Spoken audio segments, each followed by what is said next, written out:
¿qué tal? Les doy la más cordial bienvenida a su programa Entre Letras TV. Soy Ruth Escamilla Monroy y esta es una producción de César Suri. Muchas gracias por acompañarnos a través de Facebook, a través de YouTube, a través de Instagram, de Twitter, a través de Spotify, que estamos en todas estas en todos estos modos de comunicación. Nos pueden ver y nos pueden escuchar. Muchas gracias si nos estás escuchando, gracias si nos estás viendo y esperamos que te comuniques con nosotros para que nos cuentes qué te parece el programa, de qué te gustaría que habláramos. Ya sabes que este programa se centra en arte, café y libros. El día de hoy particularmente lo vamos a dedicar a otro libro muy clásico de la literatura y que además ha tomado mucha relevancia últimamente, que es una novela magnífica, escrita por una mujer, por Mary Shelley, que es Frankenstein. Ya por aquí tenemos una versión cinematográfica de 1931, que también es un clásico de la cinematografía. Y bueno, nos va a estar acompañando aquí la imagen que el cine nos dio acerca de esta criatura y una imagen que también nos hace pensar que el personaje se llama Frankenstein. El personaje no tiene nombre. No tiene nombre y eso me parece sumamente importante porque, como tal, este personaje, que es una creación de un doctor, la creación de un científico, pues como producto creado por un científico que se aterroriza cuando ve el resultado de lo que él pensaba que iba a ser algo muy perfecto, pues obviamente no le pone nombre porque lo abandona en su laboratorio. Y este personaje carece de nombre, por lo tanto carece de identidad, no sabe cuál es su origen, tiene que enfrentarse al mundo solo.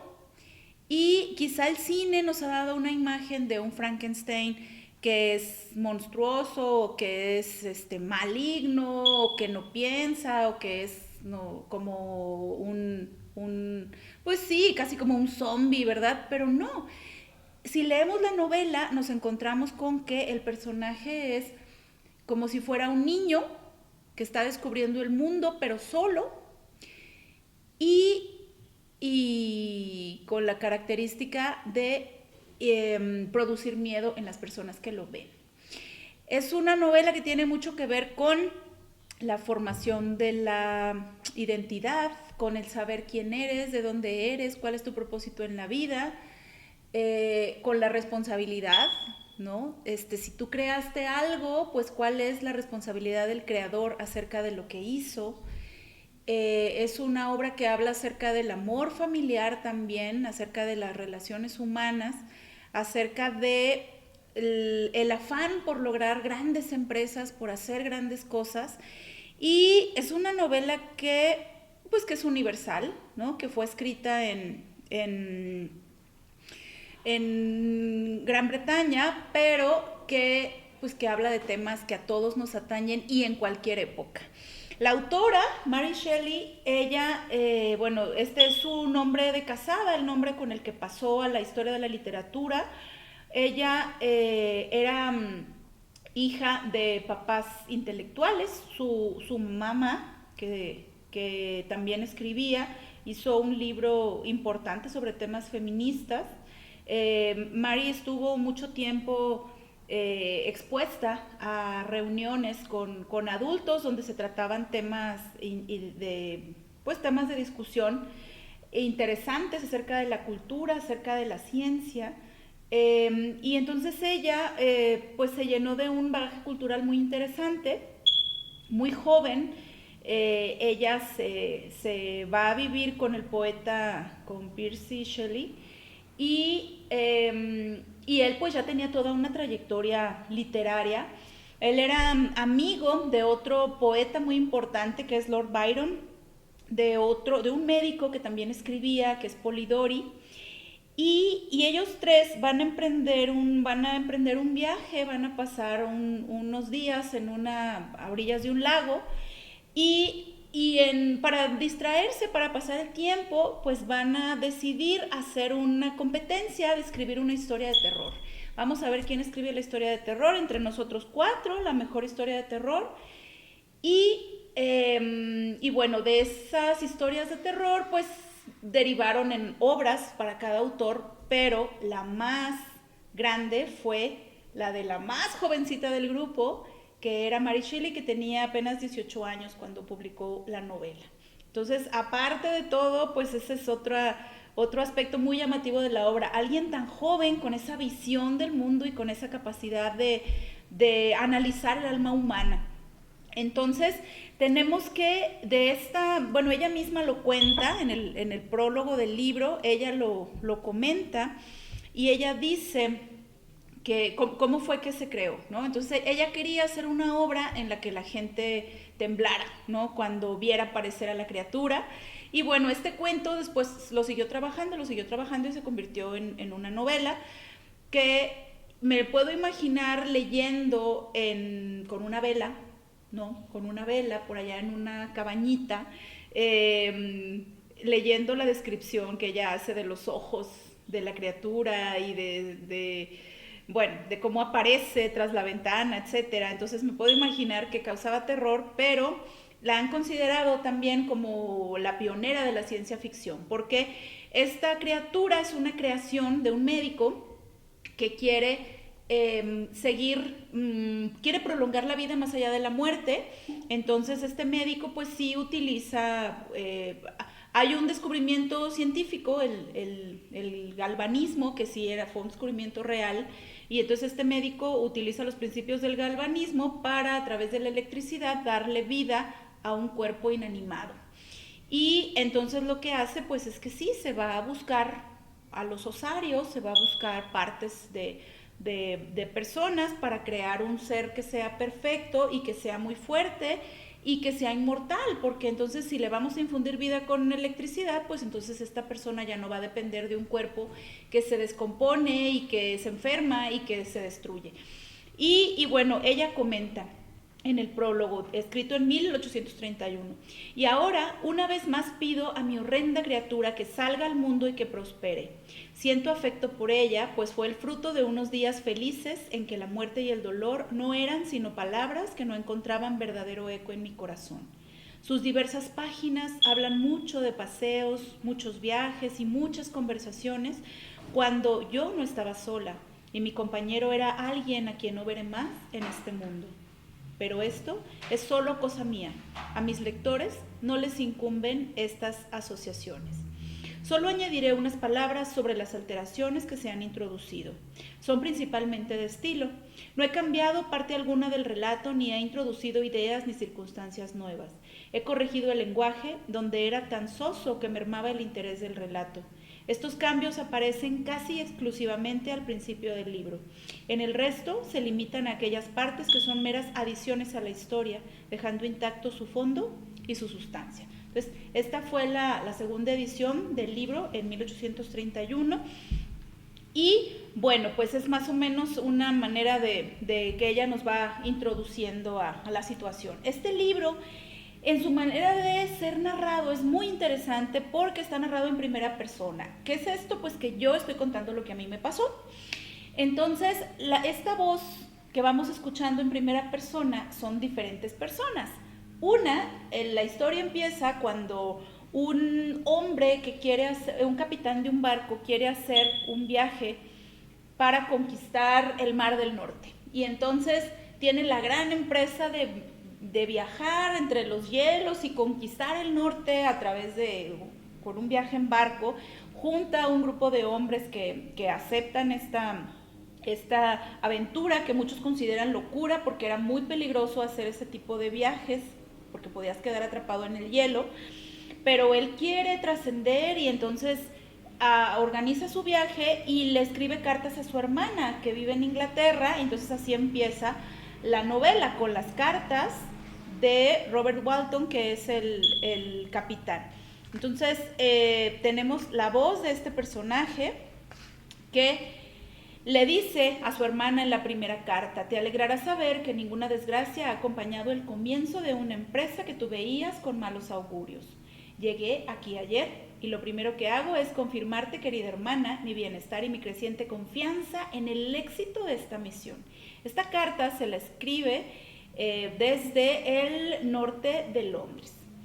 Y luego dice, no desde el norte de Londres, muy al norte de Londres, en San Petersburgo. Ahí es donde está cuando empieza esta aventura. En diciembre, el 11 de diciembre de 1700, puntos suspensivos. Era muy común que durante el romanticismo pusieran nombres de personas solamente la primera letra y puntos suspensivos, o el año y puntos suspensivos, ¿no? Y ahí nos dejan con la idea de cuándo fue exactamente. Y después, ya para el 5 de agosto, debe ser del año siguiente, ¿verdad? Él le escribe en la carta: ha ocurrido un incidente tan extraño que no puedo por menos de consignarlo, aunque es muy probable que me veas antes de que estos papeles lleguen a tus manos. El lunes pasado, 13 de julio, nos quedamos casi cercados por el hielo que rodeaba el barco por todos lados, dejando apenas libre el agua en la que flotaba. Nuestra situación era un poco peligrosa, sobre todo teniendo en cuenta que nos envolvía una niebla muy espesa, así que permanecimos al pairo en espera de que sucediese algún cambio en la atmósfera y el tiempo. Hacia las 2 despejó la niebla y vimos, extendiéndose en todas direcciones, inmensas e irregulares llanuras de hielo que parecían no tener fin. Algunos de mis camaradas lanzaron un gemido y yo mismo empezaba a sentirme asaltado por inquietantes pensamientos cuando de repente una extraña visión acaparó nuestra atención y distrajo nuestros pensamientos de la situación en que nos encontrábamos. A unos 800 metros y en dirección norte divisamos un vehículo de poca altura sujeto a un trineo y tirado por perros. Un ser de aspecto humano, pero al parecer de gigantesca estatura. Iba sentado en el trineo y dirigía a los perros. Observamos el rápido avance del viajero con nuestros catalejos hasta que desapareció entre los lejanos montículos de hielo. Este es parte del inicio de la novela. Ya apareció por aquí la criatura de la que vamos a hablar al regreso del corte y seguimos hablando de Frankenstein en Entre Letras TV.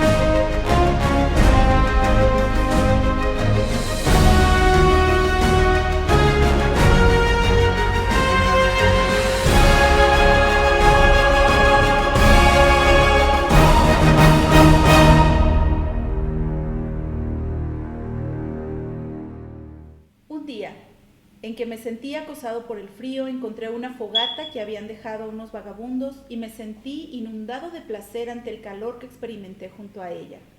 Rebosante de alegría, metí la mano entre las ascuas encendidas, pero las retiré inmediatamente con un grito de dolor. ¡Qué extraño!, pensé, que la misma causa sea capaz de producir efectos tan opuestos. Examiné los materiales del fuego y descubrí que se trataba de leña. Recogí rápidamente algunas ramas, pero estaban mojadas y no ardieron. Esto me apesadumbró y me senté de nuevo a contemplar el fuego. La leña mojada que había puesto junto a la fogata se secó y empezó a arder. Reflexioné sobre esto y tocando las diversas ramas descubrí cuál era la causa, de modo que me dediqué afanosamente a recoger gran cantidad de leña a fin de secarla y tener así suficiente provisión. Al llegar la noche, trayendo el sueño consigo, sentí un gran temor de que el fuego se apagase. Lo cubrí cuidadosamente con leña seca y hojas y coloqué ramas mojadas encima. Luego extendí la capa en el suelo y me eché a dormir. Esta voz que acabamos de escuchar en Entre Letras TV es la voz de la criatura que el cine nos presentó de esta manera en 1931 y que se trata de este ser que el doctor Víctor Frankenstein creó creyendo que iba a poder vencer a la imperfección humana por el hecho de morir, que iba a poder vencer a la muerte, y cuando lo creó se espantó tanto porque le resultó tan terrorífico el aspecto, y además pues no hablaba, ¿no? Se asustó de su creación, salió huyendo de su laboratorio y lo dejó abandonado en el laboratorio creyendo pues que no tenía vida, ¿no? Y que pues que podía no hacerse responsable de lo que había creado. Pero resulta que la criatura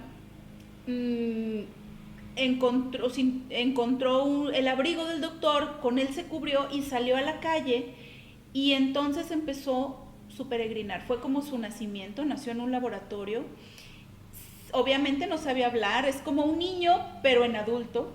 No sabía hablar, no sabía nada del mundo, tiene que aprender cómo saciar el hambre, tiene que aprender a defenderse. Ya lo vimos cómo descubrió el fuego, cómo el fuego quema y luego cómo supo que el fuego servía para dar calor, cómo empezar a hacer una fogata, etc. Trata de acercarse y las personas se espantan, huyen de él y lo atacan porque es feo, porque es diferente, porque infunde miedo su apariencia. Y entonces él huye hasta que va a refugiarse a una cabaña, al cobertizo de una cabaña, y desde ahí, por entre las rendijas, puede ver cómo vive una familia. Entonces, de esa manera, esta criatura se va humanizando, se va formando ella sola, o esta familia indirectamente le va ayudando a formarse. En esta familia hay un abuelo, hay un papá que es ciego, y entonces le leen en voz alta. Entonces así es como él puede darse cuenta de que las palabras, hay palabras en los libros y que en los libros se concentra el conocimiento. También hay un personaje que no es inglés, y entonces a este personaje le quieren enseñar inglés, y a través de esas clases él va aprendiendo a leer, todo escondido detrás del cobertizo. Él empieza a sentir, a conocer el amor a través de esa familia, y entonces él empieza a, como están en un lugar, pues en Inglaterra, ¿no? que es un lugar muy, muy frío, empieza a darse cuenta de que él puede ayudarles a cultivar, y entonces recoge frutos para ellos, recoge leña, la deja fuera de la cabaña, y la familia piensa que hay un espíritu del bosque que les está haciendo la vida más fácil.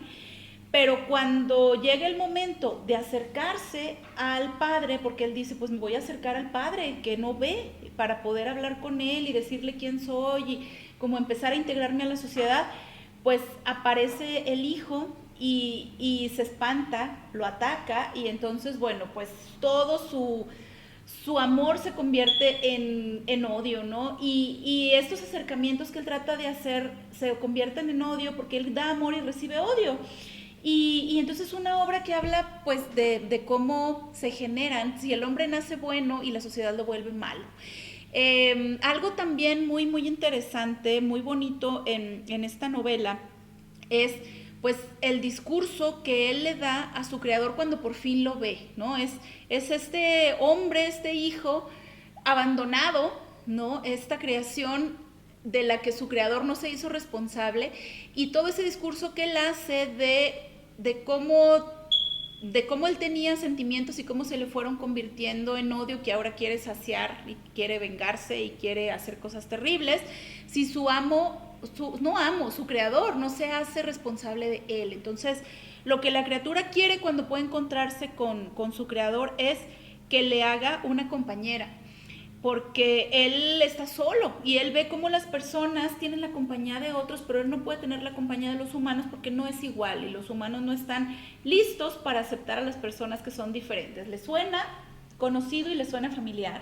Creo que por eso Frankenstein es ahora una novela tan, tan importante que deberíamos todos leer, porque tiene que ver con esto, con reconocer al otro que es diferente a mí y reconocerlo con su humanidad, porque aunque sea una creación, es un ser humano.